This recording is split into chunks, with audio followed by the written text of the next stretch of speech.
So, listen to this. Everyone agrees Kevin De Bruyne is one of the defining midfielders of his era. Yet the one trophy that would complete the story has always felt like it was scheduled for someone else. Belgium's golden generation didn't fail because they weren't good enough. They failed because their peak never arrived at the same time. And now, with De Bruyne dealing with another serious hamstring setback, 2026 starts to look less like redemption and more like a deadline. This case file is not about missed chances, bad luck, or underperforming teammates. It's about timing. World Cups don't reward the best players in isolation. They reward alignment, the rare moment when a player's physical peak, tactical role, and collective structure all arrive together. Kevin De Bruyne's career tells a different story. Every time Belgium were tactically ready, his own role was still evolving. Every time he reached absolute mastery of his position, the team around him was already aging, fractured, or exhausted by expectation. This isn't failure in the traditional sense, it's misalignment across cycles. Club football accelerated his development to the highest level imaginable, while international football moved at a slower, less forgiving rhythm. The result is a career defined not by what went wrong, but by what never synchronized.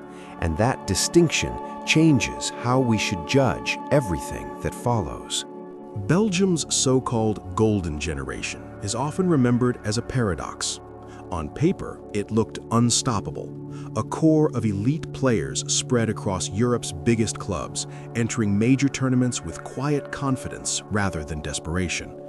But beneath the surface, there was a structural problem that never received enough attention. Their peaks were staggered, not shared. The defensive line matured early and aged quickly.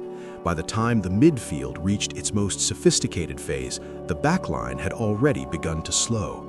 Meanwhile, the attacking profiles were never stable for long enough to build a single, consistent identity. Hazard's physical prime burned brightly, but briefly. Lukaku's club form oscillated between dominance and doubt. Tactical continuity became a luxury rather than a foundation. In that environment, De Bruyne was never just a midfielder.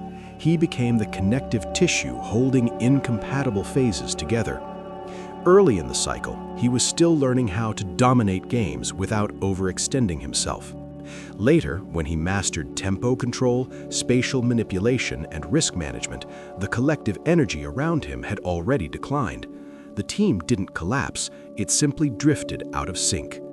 World Cup 2018 is often cited as the closest Belgium came to alignment. The squad still had balance, hunger, and physical presence.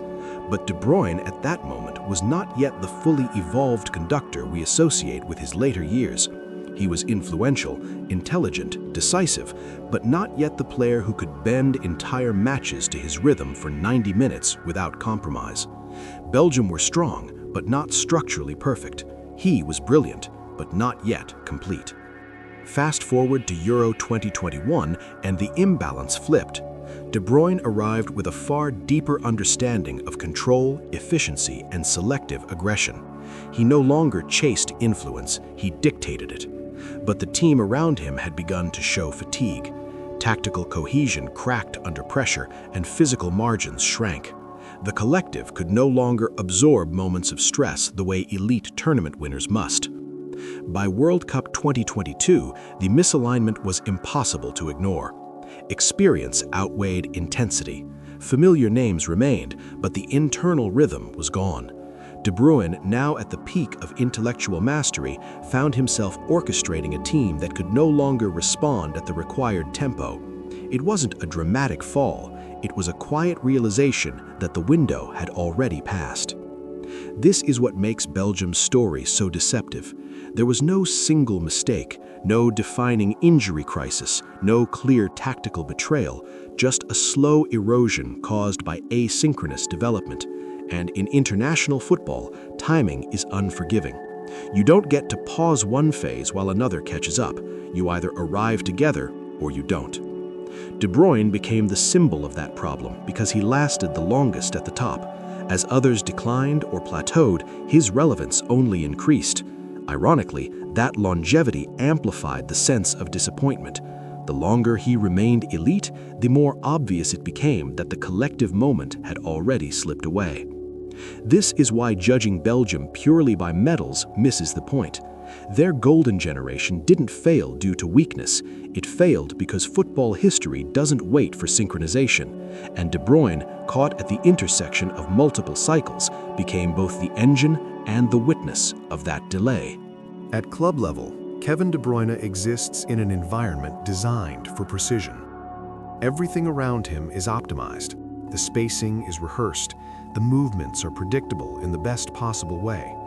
Teammates understand not only where he wants the ball, but when he wants to release it, and when he wants the game to slow down. Control is shared, not improvised.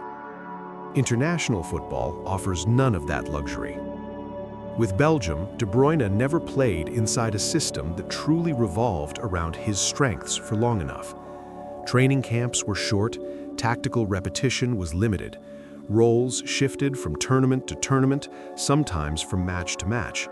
Instead of being the final layer of a functioning machine, he was often asked to be the machine itself.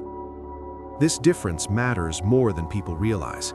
At club level, De Bruyne can afford to choose his moments. He can disappear for 5 minutes, trusting that the structure will hold. With the national team, disappearance was interpreted as absence. Influence had to be constant, visible, and immediate. That pressure changes how a player expends energy, both physically and mentally. As club football became more intense and more frequent, the margin between sustainability and overload shrank.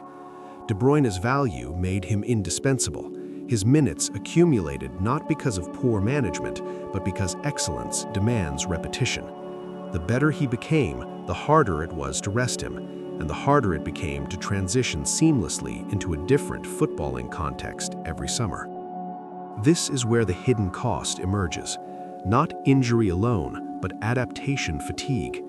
Switching between systems, expectations, and leadership roles requires constant recalibration.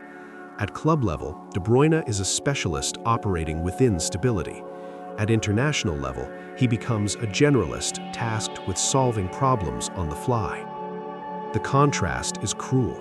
His club success elevated expectations at the national level, but it also reduced tolerance for adjustment. When things didn't flow naturally, the assumption was that the solution lay with him. Creativity became obligation. Vision became responsibility. The burden was not just to play well, but to compensate for every structural weakness around him.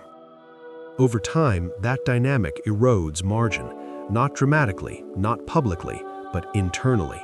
The game becomes heavier. Decision-making becomes more cautious. Risk is calculated not only against opposition, but against physical consequence. This doesn't make a player worse, it makes him more selective, and international tournaments rarely reward selectivity. By the time Belgium reached later stages of this cycle, De Bruyne was no longer chasing dominance, he was managing survival. His game had matured into efficiency, not explosiveness. Precision replaced volume. But the team still needed volume. They needed momentum, energy, and spontaneity, qualities that require collective youth, not individual mastery. This is the paradox. Club football refined him into a near-perfect instrument. International football demanded chaos management. The two worlds never fully aligned. And because his club performances kept reinforcing his status, the national setup never truly recalibrated around decline or transition. Expectation remained static, while reality shifted. In this sense, De Bruyne didn't just carry Belgium's hopes, he absorbed their contradictions. He represented a level of football that the national structure could no longer consistently support. Not because of incompetence, but because international football simply cannot replicate the continuity of elite club ecosystems. And so each tournament added another layer of strain, not enough to break him outright, but enough to narrow the window. By the time the conversation turned to final chances and last dances, the cost had already been paid in installments. Here is the uncomfortable twist at the center of this case file. Kevin De Bruyne did reach his peak, just not at the moment football history was willing to reward it. There is a temptation to look at tournament exits and search for individual shortcomings, but the deeper truth is more ironic. The most complete version of De Bruyne arrived only after the collective conditions around him had begun to decay. His peak was not explosive, it was surgical. He learned when not to force the final pass, when to slow the tempo instead of accelerating it, when control mattered more than chaos. This version of him was built for dominance over time, not short bursts of tournament magic. And that is precisely the problem. International football doesn't wait for mastery, it rewards momentum, freshness, and collective energy. By the time De Bruyne embodied total midfield control, Belgium no longer had the physical or tactical margin to convert that control into inevitability. Earlier in the cycle, Belgium had legs but lacked orchestration. Later, they had orchestration but lacked legs. There was never a point where both existed simultaneously. That gap is often invisible on highlight reels, but it decides tournaments. This is why the narrative feels unresolved. De Bruyne never disappeared. He never collapsed. He didn't lose relevance or intelligence. Instead, the environment around him changed faster than international football could adapt. The more refined he became, the less compatible the setting was for his strengths. In another era, this version of De Bruyne might have been decisive. In another structure, his restraint and precision could have controlled knockout games into submission, but timing is ruthless.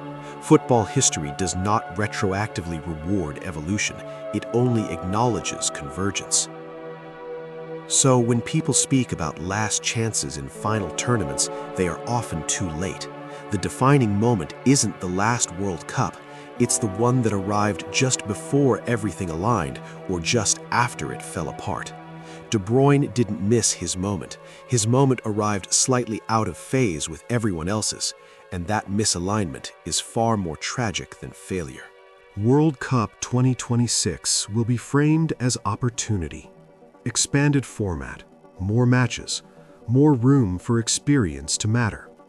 On the surface, it looks forgiving, but expansion doesn't slow time, it compresses it. More games mean more physical toll, more moments where the body, not the mind, decides what's possible. By 2026, Kevin De Bruyne won't be competing against opponents alone. He'll be competing against accumulation. Years of elite minutes, years of adaptation between systems, years of responsibility that never truly paused.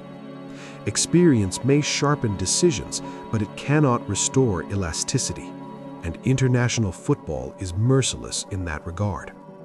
So the real question isn't whether 2026 is a final chance, it's whether it is a different kind of ending. Not redemption, not failure, but recognition. Recognition that greatness is not always crowned with the symbol we expect, that some careers are defined by sustained excellence rather than singular triumph. If Belgium succeed, the story will be told as closure. If they fall short, it will be labeled unfinished business. But both framings miss the deeper truth. The decisive moments didn't lie ahead, they passed quietly, years earlier, when alignment was almost there, but not quite.